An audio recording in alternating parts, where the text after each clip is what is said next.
Hello, so I'm carrying on looking at psychiatric harm and going to examine secondary victims, particularly with regard to Alcock, which is a leading case in this sector of tort.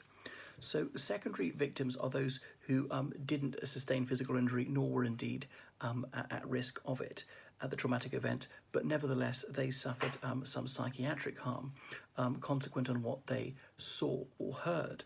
So secondary victim, he sustains psychiatric illness even though the physical impact wasn't there for them because they witnessed this terrible thing.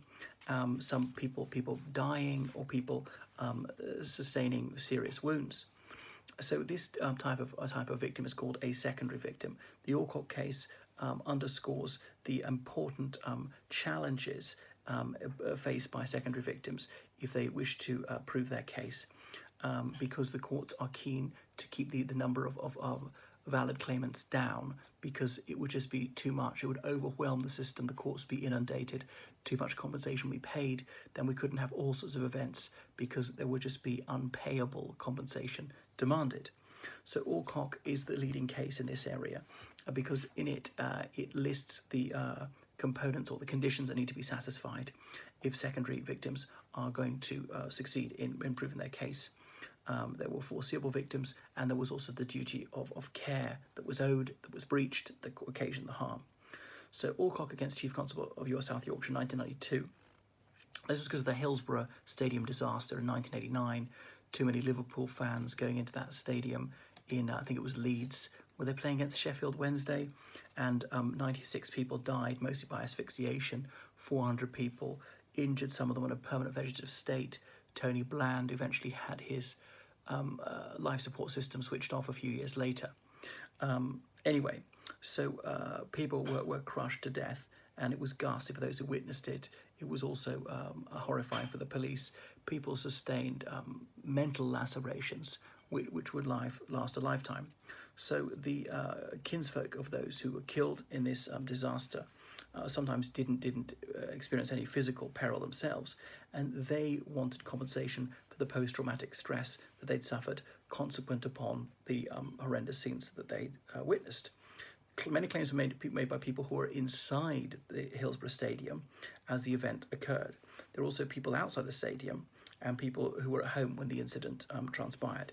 So many of the claimants who'd seen live or recorded footage of the disasters, others had identified the corpses of their relatives in the makeshift mortuary which had to be set up to deal with the this unprecedented cataclysm.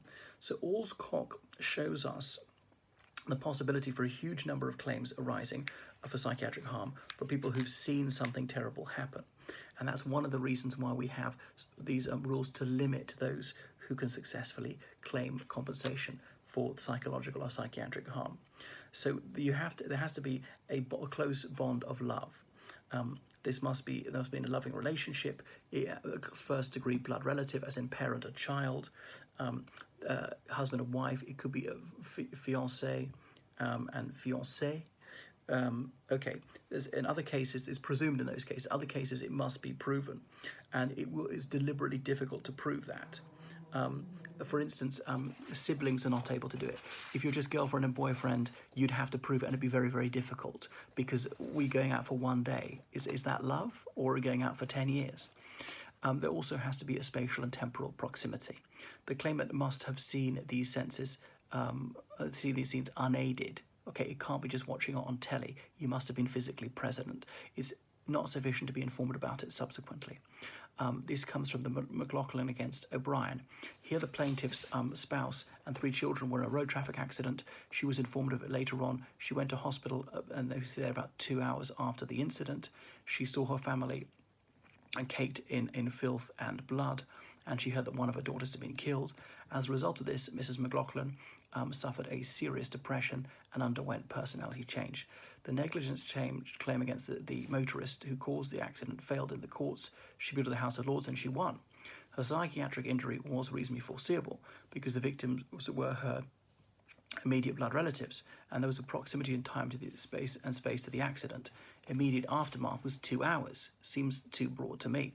Anyway, The immediate effect is uncertain. It depends on the situation. So in Garley, Atkinson and Siegel, 2003, the Court of Appeal allowed a claim by a mother who went to the scene of her child's fatal accident, and the body had already been taken away to the mortuary. So it was found that the aftermath could be made up of several different parts.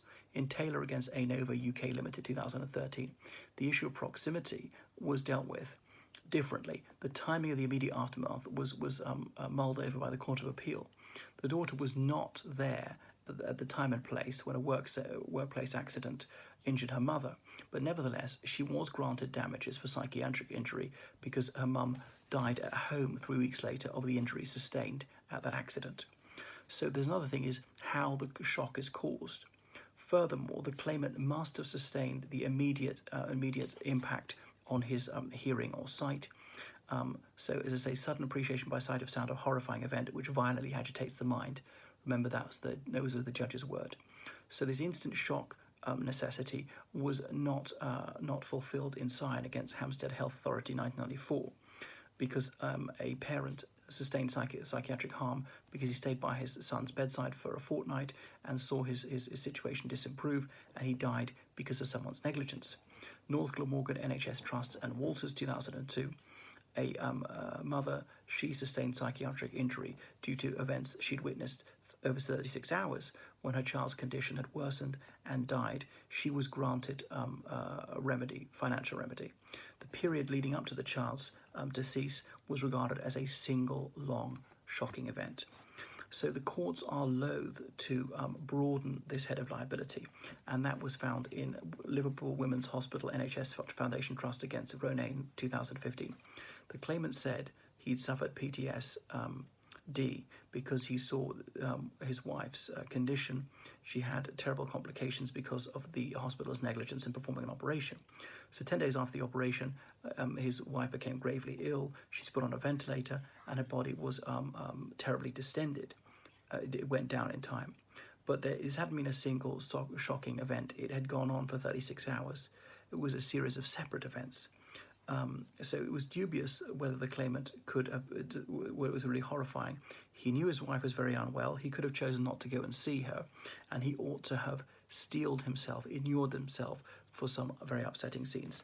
The claimant can't win just because he or she is unusually sensitive. The shock must be foreseeable in a person of ordinary toughness and resilience. Borehill and Young, 1943, established this.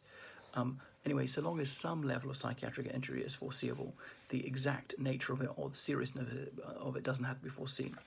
In Atiyah and British Gas, 1998, a Queen's Bench case, this is authority for the idea that the person can claim about a medically recognised psychiatric injury as a result of witnessing something that's traumatic, but this can actually be damage to property. Here the person saw her house being burnt down due to negligence by British Gas.